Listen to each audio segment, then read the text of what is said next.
যুবকের একটা কথা বলে যাচ্ছি, এই যে আমাদের এলাকার মধ্যে হিমন্ত চাচা, হিমন্ত মামা একটা আইন বাই করে দিছে বলে বাল্য বিবাহ করা নিষিদ্ধ। তার জন্য দেখবেন অনেকগুলা চেঙ্গারা বাল্য বিবাহ করেছে। বাল্য বিবাহ করার পরে জেলে যাওয়ার ভয়ে তারা বউ বাপের বাড়ি রেখেছে। চলে বলেন কথা ঠিক না গেছে?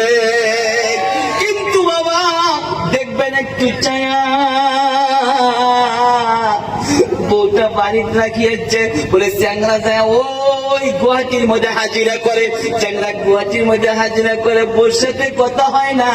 বৌমা বলল, ও সোনার স্বামী, আপনার সাথে আমার ডেইলি কথা হয় না, ভাইয়ের মোবাইলে ফোন করেন, নাহলে বাবার মোবাইলের মধ্যে ফোন করেন, আপনি দয়া করে আমাকে একটা মোবাইল কিনে দেন। দেখবেন যুবক বউকাকে মোবাইল কিনে দিবে, অ্যান্ড্রয়েড মোবাইল দিবে। বাবা অ্যান্ড্রয়েড মোবাইল দেওয়ার পরে ছেলের কাছে টাকা নাই, টাকা নাই।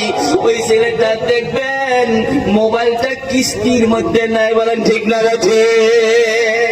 ফাইন্যান্সে মোবাইল নাই, ফাইন্যান্সে মোবাইল নিয়ে বউ ছুঁয়ে বোর কাছে মোবাইল দিয়ে ছেলে গুয়াহাটির মধ্যে যায়।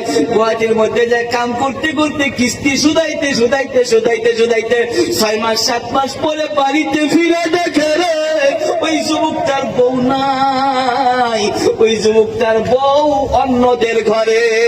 জুড়ে বলেন কথা ঠিক না গেছে? ভাবিদের হাতে দেখো বড় বড় ফোন, ঠিক না বেঠে? ভাবিদের হাতে দেখো বড় বড় ফোন, স্বামীর সংসারে এদের নাই গমন। ভাবিদের হাতে দেখো বড় বড় ফোন, স্বামীর সংসারে এদের নাই গমন। মোবাইল এসে দেশে হয়েছে হাল, মোবাইল কেড়ে নিল যুবকের সুখেরই কপাল। কলিকাল কলিকাল একে মোহন কলিকাল, মোবাইল ছাড়া কারো চলে না তো দিনকাল। চলে ঠিক না বেঠে? আমার ভাইজান চ্যাংরা বাড়িতে আসি দেখে বউ নাই, বউ অন্যের ঘরে বাস করতেছে। জুড়ে বলেন কথা ঠিক না বেঠে? আমার চাচারা একটু সময় শোনা যাবেন। কতগুলা মানুষ আছে দেখবেন নামাজ দিনের পর দিন নামাজ যাইতেছে, রাতের পর রাত নামাজ যাইতেছে, বন্ধা নামাজের কোনো খবর নাই, মোবাইল টিপা ছাড়ে না। এমন আল্লাহর বান্দা দুনিয়া আছে না নাই? মসজিদের পাশে বাড়ি, মসজিদের পাশে ঘর, কিন্তু নামাজের আজান হইতেছে এমন করে মোবাইলের পাশে লাগছে রে, মোবাইল ছাড়ে না, নামাজ ছাড়তেছে। ওই জন্য কবি বলেছে কেহ টিপে ফেসবুক, কেহ ইউটিউব, ঠিক না বেঠে? কেহ টিপে ফেসবুক, কেহ ইউটিউব, কেহ আবার হোয়াটসঅ্যাপে খুলেছে গ্রুপ। কেহ টিপে ফেসবুক, কেহ ইউটিউব, কেহ আবার হোয়াটসঅ্যাপে খুলেছে গ্রুপ। কেহ আবার ভিডিও কলে করে গুলমাল, কেহ আবার ভিডিও কলে করে গুলমাল। কলিকাল কলিকাল কেমন কলিকাল, মোবাইল ছাড়া কারো চলে না তো দিনকাল। জোরে বলেন ঠিক না বেঠে? আমার ভাইজান আমার আল্লাহ কুরআনুল কারীমের মধ্যে বলে দিলেন ইবাদুর রহমান আল্লাযীনা ইয়ামশুনা আলাল আরদি হাওলা। একবার চিল্লিয়ে বলেন না সুবহানাল্লাহ। নারে তাকবীর। আল্লাহ পাক রব্বুল ইজ্জত বলে দিলেন আমার রহমানের বান্দা যিনারা হবে, আমার রহমানের বান্দা যারা হবে রে, আমার রহমানের বান্দারা রাস্তা দিয়ে চলার মাধ্যমে, রাস্তা দিয়ে যখন তারা চলবে চলবে চলবে চলবে, রাস্তায় চলার মাধ্যমে তারা নম্র নম্র ভদ্র ভদ্র হিসাবে চলবে। একবার চিল্লিয়ে বলেন না সুবহানাল্লাহ। ভাইজান কোথায় একবার শুনে যাবে, একটা কথা জেনে রেখে দিবেন বাবা, কবি বলেছেন পাক সাবো না লাগে মেকুরি কি সাবা, পাক সাবো না লাগে মেকুরি কি সাবা, ভাল মানুষ বলে বড় লই যাবা, পাক সাবো না লাগে মেকুরি কি সাবা, ভাল মানুষ বলে বড় লই যাবা। কবি বলেছে বাঘ চাওয়া দরকার নাই, বলে বাঘ চাইতে লাগবে না, বলে আপনার বাড়িতে যদি বিলাই আছে বিলাই আকৃতি যদি দেখেন, বিলাই আকৃতি যদি আপনি ধরে রাখেন, বাঘের আকৃতি আর বিলের আকৃতি একই রকম, বাঘের আকৃতি আর বিলের আকৃতি একই রকম। ওই জন্য কবি বলেছে বাঘ চাবো না লাগে মেকুরে কে যাবা, ভাল মানুষ বলে বড় লই যাবা। বলে ভালো মানুষ চাইতে চাইলে, ভালো মানুষ যদি তুমি দুনিয়ার বুকে দেখতে চাও, যারা রাস্তায় চলাফেরা করে রে, তুমি তাদেরকে একটু সময় নজর করে দেখো। আমাদের মুসলমানের সন্তান একটা বার দেখে যাবে, মুসলমানের সন্তান এমন আছে রে বাবা, রাস্তা দিয়ে যাওয়ার সময় সেদিন আমি দেখলাম গাড়ি চালাইতেছি, এক ছেলে রাস্তা দিয়ে যাইতেছে, মানুষ যেমন তো গাড়ি এরকম কাওয়া কাটে, আপনারা কাওয়া কাটে কন্যা নাই, এই যে গাড়ি নিয়ে কাওয়া কাটে, চ্যাংরা দেখবেন ওই গাড়ি নাই চ্যাংরার পাশে ওই এমনি কাওয়া কাটে।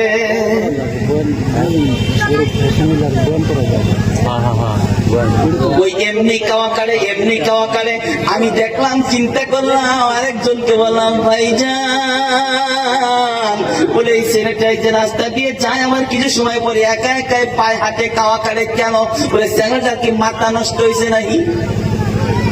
আরেকজন কয় হুজুর আপনি জানেন না, জানেন না ওই চ্যাংরাটা কাওয়া কাটে, তার কারণ হলো চ্যাংরাটা এমন সুন্দর করে বাবরি রাখছে, এমন সুন্দর করে চুল রাখছে, দেখলেন না খাড়া করে দিছে, বলে একবার এই মুখ যায় চুলটাই মুখ হালায়, বলে আরেকবার এই মুখ যায় চুলটাই মুখ হালায়। চলে বলেন ঠিক না ঠিক? অথচ মুসলমানের সন্তান, মুসলমানের সন্তানকে দেখতে পাবেন ওই মন তো কুলি রাস্তা দিয়ে চলতে যাবে। আমার আল্লাহ কোরআনুল কারীমের মধ্যে বলে দিয়েছে ওয়া ইবাদুর রহমান আল্লাযীনা ইয়ামশুনা আলাল আরদি হাওলা। একবার চিল্লিয়ে বলেন না সুবহানাল্লাহ, নারে তাকবীর। আমার ভাই জানা, আমার আল্লাহ বলে দিন আমার রহমানের বান্দা জিনারা, তারা রাস্তা দিয়ে যখন চলবে তারা নম্র নম্র ভদ্র ভদ্র হিসাবে চলবে, রাস্তা দিয়ে যারা চলবে তারা নম্র নম্র ভদ্র হিসাবে চলবে। এটা মুসলমানের হলো বৈশিষ্ট্য।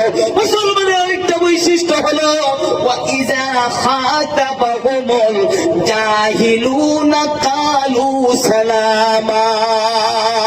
একবার জুড়ে বলেন না আল্লাহু আকবার, আরেকটাবার প্রাণ খুলে বলেন আল্লাহু আকবার। আমার বাবা আল্লাহ পাক রব্বুল ইজ্জত বলে দিয়েছেন, বলে আমার মুসলমানের আরেকটা বৈশিষ্ট্য হলো, বলে আমার মুসলমানের আরেকটা বৈশিষ্ট্য হলো আমার মুসলমান বেহুদা সময় কাটাবে না, আমার মুসলমান বেহুদা সময় লস করবে না, আমার মুসলমান আমি আল্লাহর কর্ম ছাড়া বেহুদা কর্ম কোনো সময় করবে না। আমরা মুসলমান দেখবেন বাস্তবের মধ্যে দেখবেন এমন তো সন্তানের আছি রে, এমন তো সন্তানের আছি দেখবেন কারো কারো মোবাইলের মধ্যে 3GB MP ও কম পয়রা যায়। জোরে বলেন কথা ঠিক না বাজে? বাড়িতে একটা মোবাইল থাকলে ওটার দিকে নিয়ে হটস্পট চালায়, ঠিক না বা ঠিক? কিন্তু বাবা আমার আল্লাহ কোরআনুল কারীমের মধ্যে বলেছে ওয়া ইযা খাতাবাহুমুল জাহিলুনা কালু সালামা। আল্লাহ বলছে আমার মুমিন বান্দার আরেকটা বৈশিষ্ট্য হলো, বলে আমার মুসলমান বান্দার বৈশিষ্ট্য হলো আমার মুসলমান বান্দা বেহুদা কোনো কর্ম দেখলে, আমার মুসলমান বান্দা বেহুদা কর্ম দেখলে ওখান থেকে পরহেজ করতে আর বলতে এটা আমার জন্য নয়, এটা আমার জন্য নয়, এটা আমার জন্য নয়, এটা আমার জন্য নয়। আমাকে আল্লাহ সৃষ্টি করেছে, আমার আল্লাহ তাআলার গুণগান গাইতে হবে। জোরে বলেন কথা ঠিক না বেঠে? কিন্তু বাবা বাস্তবের মধ্যে দেখবেন রে দাদা, বাস্তবের মধ্যে দেখবেন আমাদের মতো কতগুলা মানুষ বাজারে যদি যায় বেকার চার দোকানে বসে বসে আড্ডা মেরে খায়। জোরে বলেন কথা ঠিক না ঠিক? এটা মুসলমানের বৈশিষ্ট্য নয়, এটা মুসলমানের বৈশিষ্ট্য নয়। আমার আল্লাহ বলছে, ও বান্দা, আগের জামানার সাহাবীদের কি কথা শুনে দেখো, আগের জামানার সাহাবীদের ইতিহাস গুলো খুঁজে দেখো, তাদের জীবনের কাহিনী গুলো খুঁজে দেখো। আগের জামানার সাহাবীরাও ইমানদার ছিল, তোমরাও ইমানদার। সাহাবীরা কেমনি করে দুনিয়ার মধ্যে চলতো, তুমি আল্লাহর বান্দা কেমনি করে চলো। আমার ভাইজান,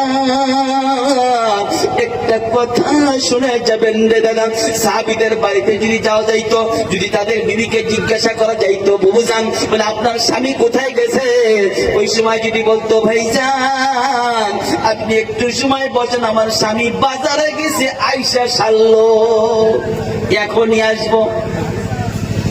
তারা জানে সাহাবীরা বেহুদার সময় বাজারের মধ্যে কাটায় না, তারা জানে বেহুদার সময় স্বামী বাজারের মধ্যে কাটাবে না। তারা ওই জন্য বলছে, একটু সময় দাঁড়ান দাঁড়ান দাঁড়ান, আমার স্বামী ক্ষন্তিক সময়ের মধ্যেই বাজার থেকে ফিরে আসবে। যদি কাউকে বলা হইতো, ভাইজান বুবুজান আপনার স্বামী কোথায় গিয়েছে, যদি বলতো বলে আপনার স্বামী মসজিদে গেছে, বলে কখন আসবে, বলে বলা যাবে না, বলা যাবে না। আমার স্বামী কোন সময় থেকে মসজিদ আসবে বলা যাবে না, আমার স্বামী কোন সময় থেকে মসজিদ আসবে বলা যাবে না। বলে আমি ওই জন্য বলতে পারবো না, আপনি ধৈর্য ধরলে ধরেন, না হলে মসজিদে গিয়ে দেখা করেন। জোরে জোরে বলেন না সুবহানাল্লাহ।